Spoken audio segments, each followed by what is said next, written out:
Okay, so last bit for today. This is your now adding the cognitive component. So we had the visual component, the perceptual component, now we add cognition on top of it. So visual impairments related to premorbid stuff, visual impairments related to neurological events, hemianopsias, field loss, inattentions, diplopia, and then you add the perceptual component with apraxias, awareness of deficits in movement, so your nausea. You add in sensation loss, the inability to understand and appreciate that there are these deficits, so insight and awareness, which directly leads into cognition. As I was saying with the perceptual part, there is the perceptual part is your apraxia, and you'll see that from your left brain, lesions in your parietal temporal lobe versus cognition, motor planning from the perspective of attention, organization, sequencing. So two very different things, but can come sometimes with very similar. But if you see somebody with a frontal lobe injury, you're 99% of the time it's not going to be an apraxia. It's going to be directly related to perception, cognitive perception, and impairments with attention, organization, problem solving. So quickly, there's a whole bunch of guiding models when it comes to cognition, and we won't go too much into this today. You will, I think in your readings for next week, get a little bit more into your practice frameworks and your different models for practice. But as you go through your readings and you're learning about different models, these are your go-to for cognition, perception, vision, and a lot of them are really related to task-specific, meaningful activities that will promote function and independence. So cognition is an interesting thing to assess and to create interventions for. Really, you're looking at it from a client-centered perspective, and you're using, certainly we're using standardized measures, different screens, things that you'll learn about in lab, the COPAM, which we've not gone over. It's a wonderful measure that is very client-centered that we will discuss. But also you're really looking at how they're able to perform in their occupational performance. So when you put them into the context of the kitchen, and they, as a profession, are a chef, and from an occupational performance perspective, they cannot figure out how to navigate a kitchen. And they're, let's say, a professional chef who's in many, many kitchens, has been in many, many kitchens and many novel kitchens, and they have difficulties with problem solving, sequencing, organization, and attention. So this is where you're going to gather a lot of really great information when you put them into those functional contexts, those occupational performance contexts.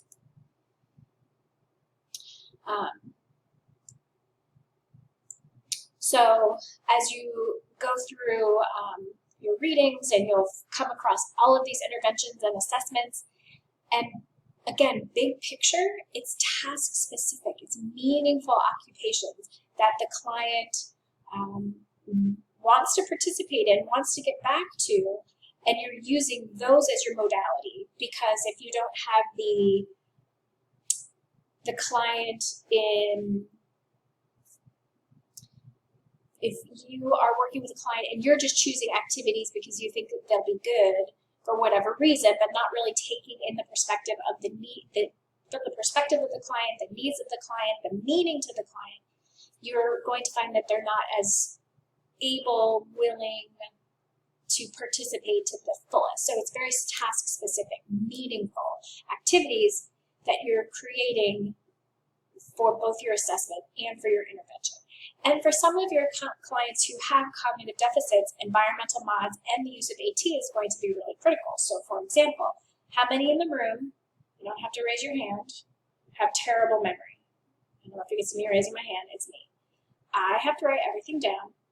I have about 6 different notepads, and I have a Google Calendar, and I have notes on my phone. So that is how I use assistive technology to manage with my memory challenges.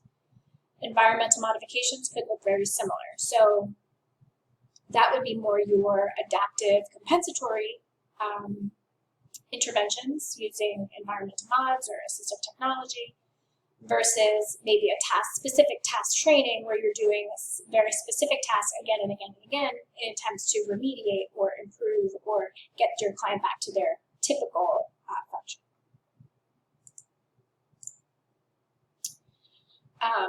So cognition really impacts everything. As we've talked, vision, how we visually perceive our world, how we perceptually perceive our world. Now you add cognition on top of it. And with many of your neuro clients, you'll see all 3 of these very juicily together. So how do you address those deficits and facilitate their awareness of these deficits so that they can function in their daily life? Because you will have that client that has zero awareness that they are a fall risk, let's say, and all they want to do is walk around their room, but they're at a high fall risk because they have weakness on their left side. So how do you facilitate that awareness? And starting with this might be more of a bottom, working with developing their foundational interventions to help improve their cognitive dysfunction. We'll talk about those different ways to create those interventions as you go through your program. So attention here, thinking about what is the deficit and then how do you either remediate or compensate for it, reducing stimuli, reducing distractions, but also you might have somebody who's under-attentive. So you might need to increase the stimuli. You might need to increase the enthusiasm of the room. So for now, I'm like, ooh, everybody's getting bored with me talking on this screening cast. So I've got to get myself more exciting so that I'll keep your attention versus somebody who's overstimulated because they're overwhelmed by everything that I'm saying. So now I need to calm my voice and calm my hands and adjust my way to bring that energy down. So thinking about how attention can impact function and then what we can do to the environment, to ourselves, to the client to accommodate for that. Memory, as we were just talking, I have garbage memory. So understanding what types of memory, which will be part of your lab, is your terminology lab. What type of memory deficits it is? Is it a consequence of acquired brain injury? Is it something that will continue to get worse? How does it impact function? And then how do we accommodate for the impaired memory?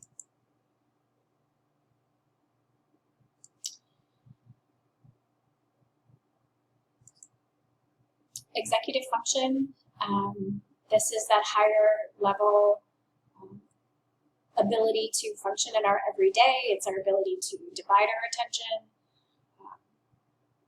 It's our ability to sustain attention. Nobody multitasks, but we all claim that we can, but it's our ability to multitask, to do complex functional tasks. There's terminology that is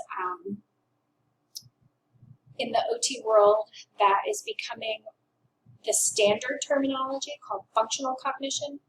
And really it's how we are able to complete cognitive tasks in our everyday world. So it's just cognition, but it's not cognition like paper and pencil and like doing math and remembering how to spell words, but when you're in your context, how do you function and carry on your day? That is your functional cognition.